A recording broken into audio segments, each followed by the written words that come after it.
Crianças, boa tarde. Espero que esteja tudo bem. Nós hoje vamos trabalhar história. Não vamos trabalhar duas matérias, vamos trabalhar uma só, tá? Nós vamos trabalhar na unidade 2, da página 47, do tema 1, os primeiros grupos. Eu vou fazer a leitura com vocês. Vocês vão acompanhar a leitura junto comigo. Depois, quando acabar, vocês vão pegar a releitura, vão ler novamente antes de responder as questões do livro, tá bom? Então, e hoje também tem aula do tio Tiago, tá? Os primeiros grupos. Indígenas. Há mais de 500 anos, os europeus encontraram na terra que depois seriam chamadas de Brasil diferentes povos indígenas, cada qual com costumes e línguas próprios. Apesar da grande diversidade entre esses povos, algumas características eram comuns, como não considerar a terra uma propriedade particular. Para eles, a terra não podia ser comprada nem vendida.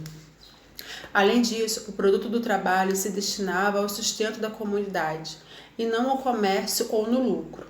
Inicialmente, os portugueses estabeleceram mais contato com os indígenas no grupo Tupi. Nesse grupo, o trabalho era dividido entre homens e mulheres, e o chefe organizava as atividades. Os homens caçavam e derrubavam árvores para abrir terrenos. Neles, as mulheres plantavam mandioca, milho, batata doce, entre outros alimentos. A pesca era a coleta de raízes de frutos, eram feitas por toda a aldeia, inclusive pelas crianças. As moradias da aldeia, chamadas de malocas, geralmente eram organizadas de modo circular, em torno de um pátio central. Olha como os índios viviam, tá vendo? Ali tinha um monte de família que eram divididas em tribos. Os portugueses. A localização foi a estratégia utilizada pelo governo português para explorar o território brasileiro. O país colonizador era chamado de metrópole, e o território administrado era explorado pela metrópole e era dominado colônia. Então, o Brasil naquela época era metrópole, tá? E quem comandava o Brasil eram os portugueses. A gente era colônia de Portugal. A função da colônia era produzir e fornecer mercadorias que pudessem enriquecer a metrópole. No caso, a metrópole eram os portugueses e a gente era colônia. Na época, os brasileiros eles trabalhavam para enriquecer um outro país. Os colonizadores portugueses utilizavam a mão de obra indígena para extrair uma árvore chamada pau-brasil, cuja tinta era usada para tingir tecidos e tinha muito valor na Europa. Os portugueses se consideravam senhores da terra e achavam natural tomar posse daqueles seus habitantes, fazendo-os escravos. Para os indígenas, a colonização portuguesa resultou na destruição de grande parte da população, o enfraquecimento de sua cultura e na perda de suas terras. Africanos. Os poucos surgiram fazendas de produção de cana-de-açúcar. A principal mão de obra utilizada era de africanos capturados em suas terras de origem e trazidos para o Brasil.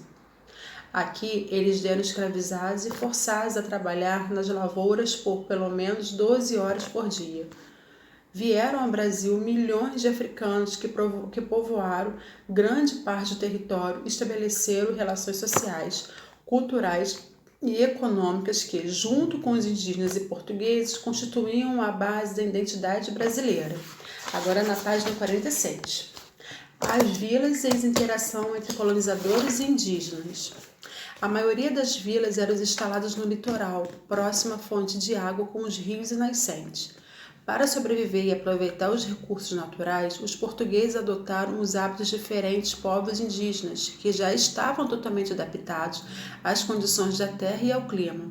Veja algum deles. Utilizavam canoas indígenas para explorar os rios e aprenderam a manejar instrumentos como arco e flecha, tacapé para pescar e caçar. Aqui eram os portugueses aprendendo a viver igual os índios. Cultivaram e consumiam alimentos da cultura da culinária indígena como milho, feijão e mandioca. Moravam em casas de madeira ou taipa de pilão e muitos dormiam em redes. Com o tempo, na atual região do estado de São Paulo, foi criada a língua geral paulista, que era uma mistura de língua tupi com palavras do português. A partir dos anos 1600, a língua A língua geral foi adotada pela população indígenas, africanos e portugueses. Puderam se comunicar por meio de uma língua comum. Atualmente, a língua é considerada extinta. A língua, na época que eles usavam, não se fala mais. Extinta porque acabou, ela não existe mais. A união de costumes. A formação cultural do Brasil aparece de forma marcante em algumas cidades. Em Salvador, por exemplo, as marcas do passado escravistas estão preservadas nas igrejas das irmandades, que eram associações de ajuda entre africanos escravizados que buscavam alforria. A alforria era a liberdade, tá? Eles estavam buscando a liberdade deles. Ao mesmo tempo, a cidade preserva com orgulho a culinária de origem africana e tem tempo a cidade preserva com orgulho a culinária de origem africana e tem como patrimônio histórico e material o processo de feitura do acarajé. Além de Salvador, a arquitetura de grande parte das cidades mais antigas do Brasil remete ao casário típico de Portugal. Então, aqui tem uma atividade para vocês poderem responder na página 47 e vocês vão fazer a 48 e a 49. Tá? Então, vocês vão marcar com um xizinho aí. Atividade 47, 48, 49, tá bom? Vocês vão ir a 50, nós vamos ler agora. Das vilas às cidades. Muitos portugueses que vieram ao Brasil tinham o objetivo de ocupar a terra e enriquecer. Eram os colonos. A maior parte do trabalho pesado, porém, não era realizada por eles. Os colonos escravizavam os indígenas e africanos que trabalhavam na produção de açúcar, na roça, em serviços domésticos, no cuidado com gado, entre outras atividades. Então, quem fazia trabalho pesado para eles eram os indígenas e os africanos. As vilas, então, foram surgindo onde havia atividade econômica. Na Vila de São Vicente, fundada por Martim Afonso de Souza, o primeiro núcleo de portugueses no Brasil abrigava em engenho de cana-de-açúcar. Em 1549, chegaram ao Brasil os membros de uma ordem religiosa chamada Campanha de Jesus, os jesuítas, que vieram para divulgar o catolicismo e fundar escolas. Em 1554, eles fundaram um colégio que deu origem à Vila de São Paulo de Piratininga, onde atualmente está a cidade de São Paulo. Olha aí, os jesuítas eram padres, tá? Eles chegaram nas aldeias para poder falar sobre Jesus com eles. Então, vocês também vão marcar um xizinho na página 51. Então, a atividade para vocês fazerem agora é 47, 49 e 51. Qualquer dúvida, vocês revoltam no texto para reler o texto, tá? Não pode ter preguiça de ler, crianças. Vocês têm que pegar e ler até entender, tá bom? Eu botei um vídeo para vocês agora, para vocês verem depois da aula, falando sobre a formação das cidades, tá bom? Fiquem aí, qualquer coisa vocês podem me chamar. Fiquem com Deus. Vocês devem saber que antes do Brasil ser um país, ele foi colonizado por Portugal, durante quase 300 anos. E é sobre isso que vamos falar na aula de hoje. Depois que Pedro Álvares foi embora, o Brasil ficou servindo para piratas, náufragos e degredados. Nesse período, deu início à primeira economia do Brasil, que era a extração do pau-brasil, o Ibirapitanga, como diziam os indígenas. Essa economia mobilizou o comércio clandestino, e é por causa dessa madeira que chamamos Brasil. Alguns traficantes de pau-brasil começaram a usar a mão de obra indígena para a extração do pau-brasil. Muitos eram escravizados à força, muitos trabalhavam em troca de objetos, e era a prática do escambo. Em 1530, inicia a colonização portuguesa no Brasil, com a vinda de Martim Afonso de Souza. Ele ainda fundava a primeira vila do Brasil, em São Vicente, e divide a colônia em faixas de terras, chamadas de capitanias hereditárias. De Portugal vieram os jesuítas, como o padre Anchieta. Ele começou a catequizar alguns indígenas, ensinando o cristianismo para eles.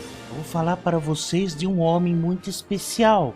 Vocês sabem quem ele é? O cacique? Não, é Jesus. Anchieta ficou conhecido por intermediar a paz entre indígenas e portugueses.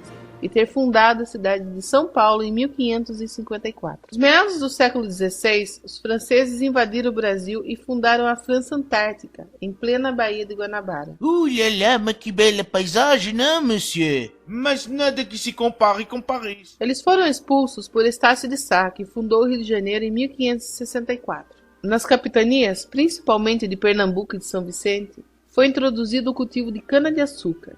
No Nordeste, a cana tornou-se a principal economia do Brasil, e houve uma grande ocupação naquela região. Inclusive, a primeira capital do Brasil era a cidade de Salvador. Para a mão de obra da economia açucareira, os colonizadores trouxeram escravos africanos para trabalharem nos engenhos. A vinda de escravos africanos para o Brasil contribuiu para a miscigenação e para a formação de uma identidade. Com o sucesso do açúcar, os holandeses invadiram o Nordeste brasileiro e começaram a investir nos senhores de engenho. Foi fundada Recife e Olinda, e Pernambuco passa a ser o maior produtor de açúcar da colônia. Nós holandeses não somos invasores. Somos contribuidores da Organização da Economia Açucareira. A colônia começa a expandir com a vinda dos bandeirantes. Esses homens vinham à procura de ouro, mas escravizaram os indígenas. Por causa deles, parte da população indígena foi quase exterminada por completo. Se eu vejo um indígena, ou eu o escravizo, ou eu mato o infeliz. Com a descoberta de ouro em Minas Gerais, ocorre um aumento demográfico na região sudeste. Portugal começa a explorar cada vez mais os brasileiros e isso desencadeia uma série de revoltas, onde os brasileiros aparecem contra os portugueses. Essas revoltas são chamadas de revoltas nativistas. A colônia entra em crise. Os movimentos da independência, como a Inconfidência Mineira e a Conjuração Baiana, foram fracassadas. Mas os ideais não. Porém, o Brasil veio a tornar-se independente por um português, o Dom Pedro I.